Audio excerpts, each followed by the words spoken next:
Mads Palsvig, a friend of the show, is back with me today. Mads is the leader of the Prosperity Party in Denmark, and he is outspoken about social issues and things that are going on at the moment which affect our nations here in the West. Mads, welcome back to the show.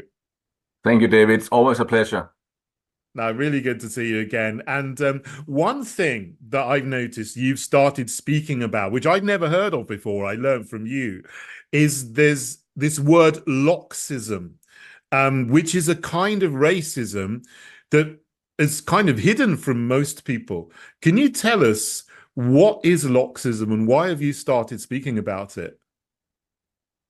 So, Loxism is very, very important to understand what is going on right now. I believe we have a Talmudic world order, which means that we are run by people.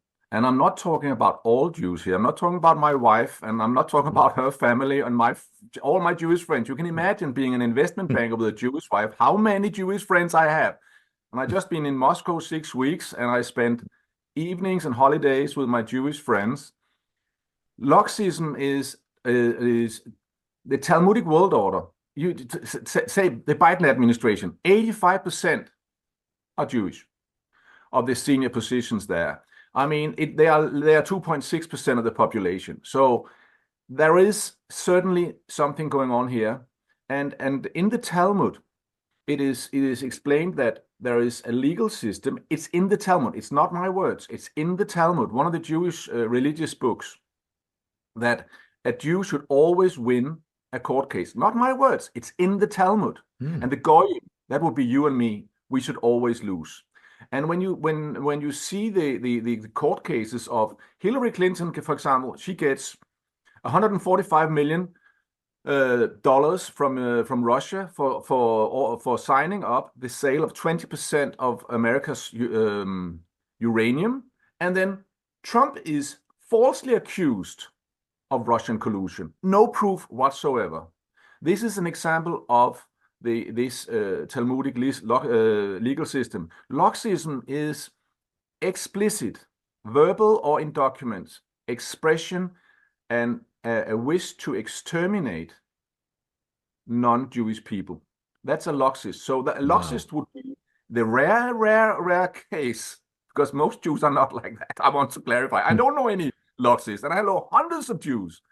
But in the rare case, let's just like you have some white crazy supremacists, we fantasize who they are. They might be some hillbilly, with unwashed hair, sitting out in the Midwest somewhere, saying all the black people, all the Jewish people are horrible, and so on. But they do not run the printing press. They don't own the mainstream media. They're not CEOs of big pharma who just committed one of the biggest crimes in human history with the COVID scam, where they claimed the annual flu was a dangerous virus, total fraud. Mm. And so we do need to talk about this word, the Loxism. We need to talk about it. And I can document so much. You can just see right now in Gaza, hundreds of leading politicians, scholars, even religious leaders, rabbis, outspokenly talking about their wish to exterminate all Amalek, and that would be in this case the Palestinians, or as a minimum Mm. ethnically cleanse them. So you do have Loxism. You have four famous examples. That's the Henry Morgenthau plan from September 1944, which was to exterminate all Germans, or at least 20%, which is what they did from 1945 to 1948. Mm. It was based on a book written by Theodor Kaufmann called Germany Must Perish. It came out, I think it was January or 41 or December 1940. And Louis Nieser's book, What to Do with Germany.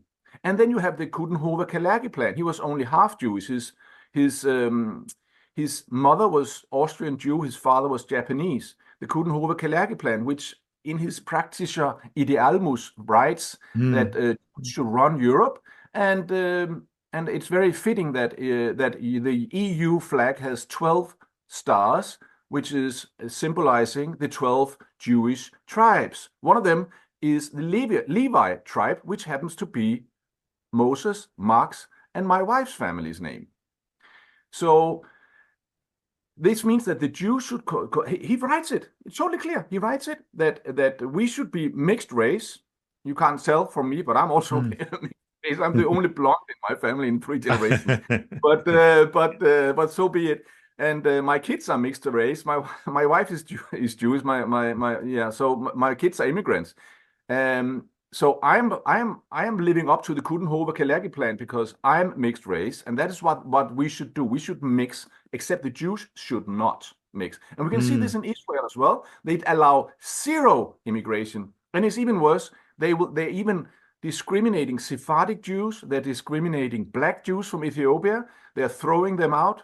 They are so racist against black Jews. It's unreal. And so we it's I'm being too fair on Israel when I'm saying they have zero immigration. They also have an apartheid system where they are buying up Palestinian land, and then they're giving it to Jewish people. They're trying whenever a Jew wants to sell it, he cannot sell it to a Palestinian. Mm. I'm not making this up. This you can read Israel Shahak's book, Jewish History, Jewish Religion. He is a former member of the Knesset. He explains in perfect details the deeply, deeply um, unfair apartheid state's legal system in Israel. And that is the Talmudic world order we're living in now. Mm. I have a master's degree in law, and I couldn't understand why are court cases often so random. And now I'm beginning to understand if you are in the club, either you are a good goyim or you are Jewish, you win the court case. And if you're not, you Mm. lose it. I mean, I cannot find any other explanation. So we need to talk about Loxism, especially when Mm. we only have Hollywood's word for there was a single German who wanted to exterminate the Jews. We haven't found a single document saying that the Germans wanted to exterminate the Jews. We haven't even found a single politician saying it. And that is just Mm. in stark contrast. So ironic when you are live streaming politicians and rabbis in Israel right now, nonstop talking about, with no shame whatsoever, basing on some stupid words in one of their religious books, that they are allowed to exterminate the Palestinians. Mm. One thing that disturbs me a little bit as a Christian is a lot of Christians, specifically evangelical Christians, and I am one as well, believe in this whole construct called dispensationalism, which leads them to support Israel, the nation of Israel, no matter what. I mean, I don't think that's Christian doctrine. It's been put in through the Schofield Study Bible. I don't think we got time to go into that. But a lot of Christians who believe this have never even heard of the Talmud. They think that Judaism is just the Bible without the New Testament. They think it's the Old Testament. And it's like, oh, well, we've got so much in common. But they don't realize there's this whole other book called the Talmud, which is completely opposite to everything in the Bible. It rejects Jesus. It says horrible things about Jesus. It says horrible things about the Goyim. Why do you think that the Christian Zionists who really give a lot of support to this, maybe the fundamental support to this in the United States, because they're a huge voting bloc, why do they not know about the Talmud? And if they did know about it, do you think they might change their attitude? Well, I'll do what I can to make them change their attitude because I'm on the team of the assimilated Jewish people, my friends and family, who are wonderful human beings, fun to be with, and just want to get along with everybody else, just Mm. like the Muslims and the Christians and the Hindus do. Mm. I'm on their team, and there are some very, very bad apples among the Jews, and they are the Talmud followers. And I want to say, if I can sum it up in one thing, I know we don't have a lot of time. In the Mm. Talmud, it also stipulates that they are not only allowed to lie, they are encouraged to lie. And in one of their annual events, it's called the Purim, they are, and I'm not saying all synagogues, but the ones that are following strictly the Talmud, they are encouraged to break all oath, all deals, all promises made to a non-Jew the following 12 months. So if we're talking about here, where we in Christianity and in Islam, we have this, that a man is a man, a word is a word. We have to honor our agreements. This Mm. is so it's in stark contrast to the Is that culture, the the Western Kol world. Nidre? Is that the Kol I think Nidre? Is that what it's called? could it could be. You have to double check. I don't Yeah. want to say something on as on my mind, but Yeah. Yeah. let the viewers look into this. Yes. It's very Yeah. important. They do their own research. Yeah. Yeah, sorry, no, carry on because I mean that is a really fundamental point that's so different to our understanding, as Christians, and then there's this word that's been created, really Judeo-Christianity, that was not really heard of before the 1930s, but it's people sort of consider this as something that's always been, but it's not, and don't realize that then there's people that follow the Talmud and they make this statement that any promise, any oath that they make is null and void, and their word is not their bond, like you would expect in our cultures. Yes. And it even says you are allowed to honor an agreement with a non-Jew if it makes the rest of the Jewish people look good. Right. It's in the Talmud. I'm not making this up. Mm. It's unbelievable. And there's also a death penalty if you show the Talmud to a non-Jew, which is kind of why they take it so serious that we should know about it. Yeah. Right.